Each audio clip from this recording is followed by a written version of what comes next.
Spain's Pedro Sánchez hits back at Trump threat to sever trade, saying no to war.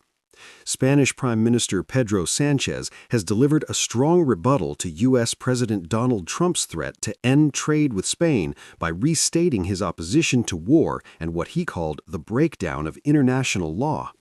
In a 10-minute televised address, Sánchez reflected on the wars in Ukraine and Gaza as well as the Iraq War more than 20 years ago and said the Spanish government's position could be summed up as no to war.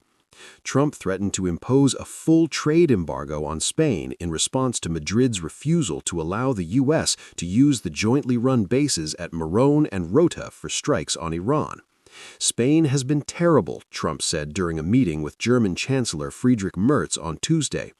We're going to cut off all trade with Spain. We don't want anything to do with Spain, he added.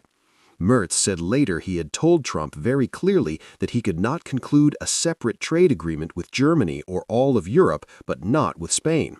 In response to the U.S. economic threat, the Élysée Palace said French President Emmanuel Macron had conveyed his solidarity with Spain during a phone conversation with Sánchez on Wednesday.